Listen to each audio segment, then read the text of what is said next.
Salut à tous, bienvenue à vous et à toi qui me regarde dans cette vidéo. Nous allons commencer notre deuxième série des 32 vidéos pour révolutionner sa vie avec Dieu sur 26 principes il y a un moment. Et nous avons commencé cette série par le principe numéro 8 intitulé le pardon. Nous avons déjà réalisé 2 vidéos sur le thème et aujourd'hui nous abordons un autre principe. Pour passer à ce principe, j'aimerais qu'on lise une histoire. La Bible nous parle d'une histoire d'une femme qui a été relatée par 2 personnes différentes et de 2 manières différentes. Et lorsque nous examinons ces textes, nous voyons qu'il y a des enseignements que Jésus-Christ voudrait nous passer par ces textes que nous lisons. Luc le chapitre 7.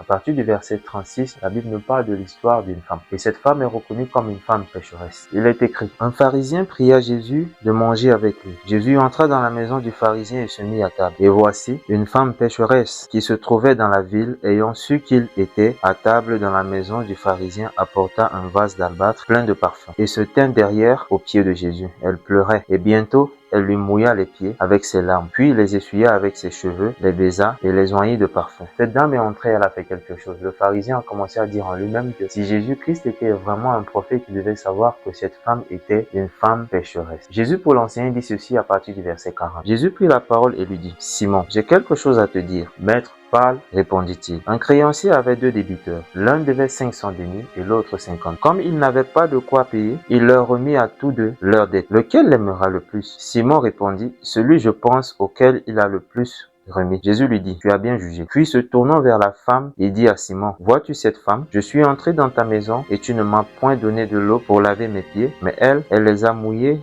de ses larmes et les a essuyés avec ses cheveux. Tu ne m'as point donné de baiser, mais elle, depuis que je suis entré, elle n'a point cessé de me baiser les pieds. Tu n'as point versé d'huile sur ma tête, mais elle a versé du parfum sur mes pieds. C'est pourquoi je te le dis, ses nombreux péchés ont été pardonnés, car elle a beaucoup aimé. Mais celui à qui on pardonne peu, aime peu. Il dit à la femme: tes péchés sont pardonnés. Alors nous venons de terminer le principe du pardon, et comme nous l'avons dit plusieurs fois dans nos précédentes vidéos, personne ne mérite le pardon. Mais Jésus-Christ a décidé de nous pardonner. Et ce qu'il a dit ici est bien touchant. Il dit: celui à qui on a pardonné beaucoup aime beaucoup. Alors, cela nous amène à comprendre que si nous avons des malentendus entre nous et que nous nous pardonnons, cela doit nous inciter plus à l'amour qu'à la haine. Ensemble, comme nous l'avons dit, le pardon est très important pour que Dieu puisse nous exaucer dans nos prières. Lisons un peu Matthieu, le chapitre 26, à partir du verset 6. Il est écrit: comme Jésus était à Béthanie, dans la maison de Simon le lépreux, une femme s'approcha de lui, tenant un vase d'albâtre, qui renfermait un parfum de grand prix. Et, pendant qu'il était à table, elle répandit le parfum sur sa tête. Les disciples, voyant cela, s'indignèrent et dirent: à quoi bon cette perte? On aurait pu vendre ce parfum très cher et en donner le prix aux pauvres. Jésus, s'en étant aperçu, leur dit: pourquoi faites-vous de la peine à cette femme? Elle a fait une bonne action à mon égard, car vous avez toujours des pauvres avec vous, mais vous ne m'avez pas toujours. En répandant ce parfum sur mon corps, elle l'a fait pour ma sépulture. Je vous le dis en vérité, partout où cette bonne nouvelle sera prêchée dans le monde entier, on racontera aussi en mémoire de cette femme ce qu'elle a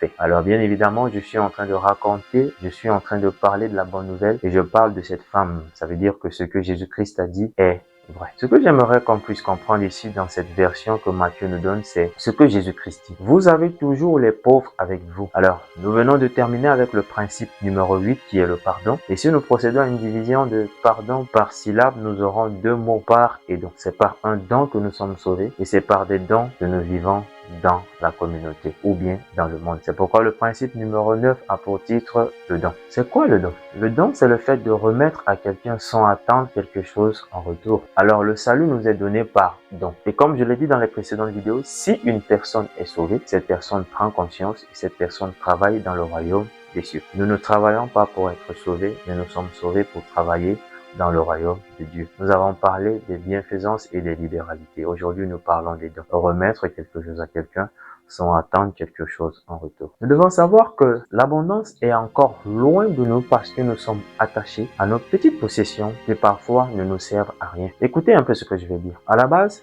Dieu n'avait qu'un seul fils. La Bible dit qu'il avait un fils unique, car Dieu a tant aimé le monde qu'il a donné son fils unique. Donc Dieu avait un seul fils. Et la Bible nous dit qu'il nous a donné son fils unique afin que ceux qui croient en lui ne périssent point, mais qu'ils aient la vie éternelle. À cause de Jésus-Christ, nous aussi nous sommes appelés aujourd'hui les enfants de Dieu, les fils de Dieu. Jean chapitre 1, le verset 12. Mais à tous ceux qui l'ont reçu et à ceux qui croient en son nom, elle a donné le pouvoir de devenir enfants de Dieu. À cause du fait que Dieu a donné Jésus, aujourd'hui nous sommes aussi appelés les fils de Dieu. Voyons un peu la scène. Dieu a donné le seul qu'il avait et il a reçu beaucoup. C'est une joie d'avoir beaucoup d'enfants pour Dieu. La joie de Dieu va continuer parce que toi aussi tu te mets à l'œuvre pour travailler afin que tous nous devenions les fils de Dieu. En partant de ces principes, nous comprenons que le don est très important pour la bénédiction du chrétien. Notons que les bonnes œuvres que nous produisons sont pour notre bien sur la terre. Et les mauvaises œuvres que nous produisons sont aussi pour notre vie sur la terre. Si quelqu'un est méchant, qu'est-ce que cela peut lui produire? Mais si quelqu'un fait ce qui est bien, il le récoltera aussi certainement. Nous devons faire ce que le Seigneur attend de nous, faire le bien. Et peu importe ce que nous pouvons voir, le Seigneur nous demande à être vainqueurs du mal en faisant ce qui est bien. Les avares, les pègres ne pourront pas entrer dans l'abondance. Alors quand je parle de don, quelqu'un peut se poser la question, mais qu'est-ce que moi je peux donner? Le don, ce n'est pas aller voler pour satisfaire une personne ou pour se satisfaire. Ce que tu peux donner, c'est ce que toi tu as. On ne peut donner que ce qu'on a. Alors je t'invite par ce principe à regarder un peu autour de toi. Regarde un peu dans ta maison, regarde un peu dans ta cuisine, regarde un peu dans ta garde-robe, regarde un peu là où tu gardes tes chaussures, regarde dans ton garage, regarde un peu partout. Qui est sûr, tu auras quelque chose que tu pourras donner à quelqu'un et qui lui sera d'une utilité. Il y a des choses que parfois tu as et qui ne te servent absolument à rien. Il faut libérer ces choses. Nous avons tendance à dire que la nature a horreur du vide. Lorsque tu n'as plus ces choses, ce qui est sûr, le Seigneur va les remplacer. Et tu verras que le Seigneur t'ouvrira de nouvelles portes. Parfois, nous fermons les nouvelles portes que le Seigneur a placées devant nous à cause du fait que nous sommes, comme on le dit dans notre société aujourd'hui, nous sommes chiches. Dans le principe précédent, nous avons parlé du pardon. Et quand nous parlons du pardon, le Seigneur veut que nous soyons en paix avec tout le monde. Lorsque tu es en paix avec tout le monde,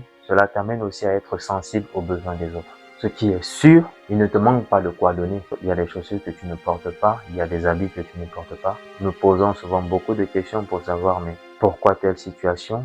Il y a des situations qui sont parfois là parce que Dieu veut que nous puissions agir aussi dans ces situations. Aujourd'hui, nous vivons dans un temps où pour que nous puissions faire ce qui est mal, nous n'avons pas besoin d'avoir une révélation, mais pour faire ce qui est bien, nous avons besoin d'une révélation. Avoir les révélations pour faire ce qui est bien n'est pas mauvais.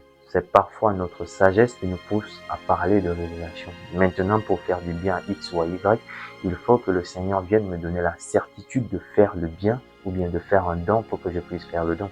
Lisons un peu Jacques le chapitre 3 à partir du verset 13. Lequel d'entre vous est sage et intelligent, qu'il montre ses œuvres par une bonne conduite avec la douceur de la sagesse. Mais si vous avez dans votre cœur un zèle amer et un esprit de dispute, ne vous glorifiez pas et ne montez pas contre la vérité. Cette sagesse n'est point celle qui vient d'en haut, mais elle est terrestre, charnelle, diabolique. Car là où il y a un zèle amer est un esprit de dispute. Il y a du désordre et toutes sortes de mauvaises actions. La sagesse d'en haut est premièrement pure, ensuite pacifique, modérée, conciliant, plein de miséricorde et de bons fruits, exempt de duplicité et d'hypocrisie. Le fruit de la justice est semé dans la paix par ceux qui recherchent la paix. Nous venons de lire ici que la sagesse d'en haut, elle est sage, conciliante, pleine de bonnes œuvres.